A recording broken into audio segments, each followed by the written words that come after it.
तत्पश्चात श्रीजी महाराज आधी घड़ी तक तो अपनी नासिका के अग्रभाग की ओर देखते रहे और उसके बाद बोले कि परमेश्वर के भजन की तो सबको इच्छा होती है, किंतु समझ में भेद रहता है।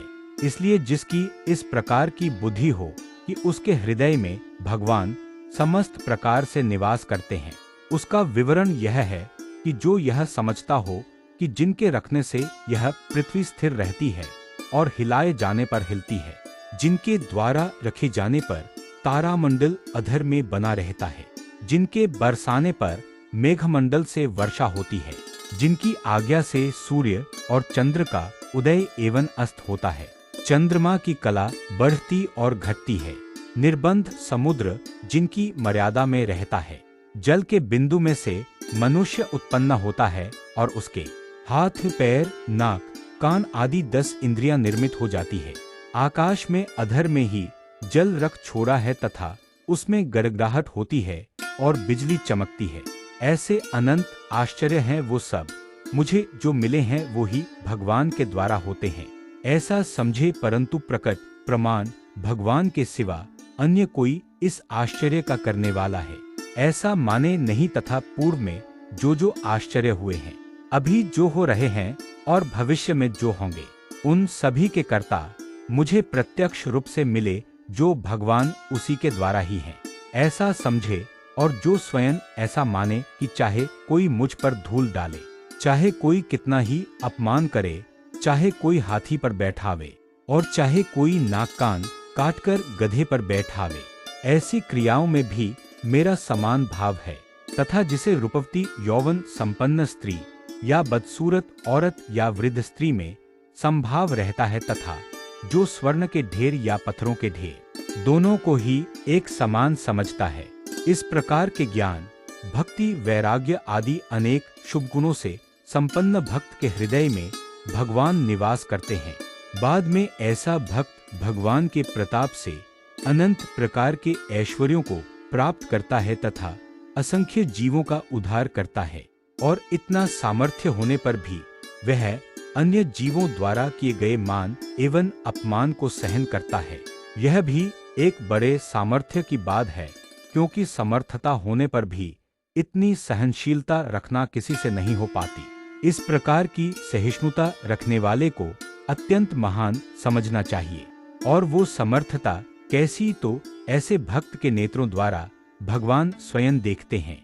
इसलिए ब्रह्मांड में जितने प्राणी हैं, उन सबके नेत्रों को प्रकाशवान करने में वे समर्थ होते हैं। उनके पैरों से भगवान चलते हैं, इसलिए वे समस्त जीवों के पैरों को चलने की शक्ति का पोषण करने में समर्थ होते हैं। इसी प्रकार उस संत की समस्त इंद्रियों में भगवान का निवास रहा है, इसलिए संत ब्रह्मांड में समस्त जीवों की इंद्रियों को प्रकाश प्रदान करने में समर्थ होते हैं। अतः ऐसे संत समस्त जगत के आधार रूप हैं। वे तुच्छ जीवों द्वारा किए गए अपमान को सहन करते हैं, यह उनकी अतिशय महानता है। इस प्रकार की क्षमा भावना रखने वाला ही अत्यंत महान है। जो आंखें दिखाकर अपने से गरीब व्यक्तियों को डराता है और मन में यह समझता है कि मैं बड़ा आदमी हो गया हूँ, वह बड़ा नहीं है। या जगत में अपनी सिद्धता दिखाकर लोगों को डराने वाले जो जीव हैं, वे भगवान के भक्त नहीं बल्कि माया के जीव है और यमपुरी जाने के अधिकारी हैं। ऐसे लोगों का जो बड़प्पन है, वह केवल संसार के मार्ग में है।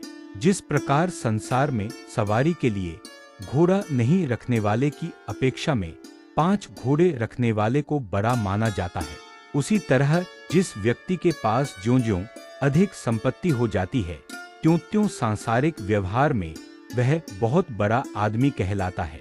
परंतु भगवान के भजन में यह व्यक्ति बड़ा नहीं है।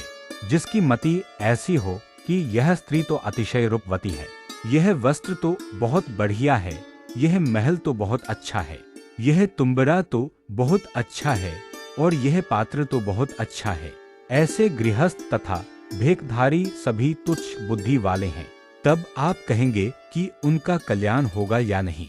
कल्याण तो सत्संग में रहने वाले पामर जीव का भी हो जाता है, परंतु पूर्वोक्त साधुता उसमें किसी भी तरह नहीं आ पाती।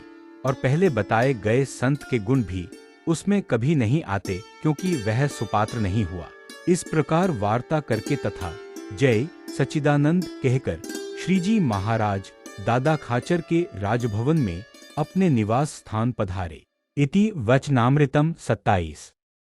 अगर ये वीडियो आपको पसंद आया है तो वचनामृत पेज को लाइक करना मत भूलिए। जय श्री स्वामीनारायण।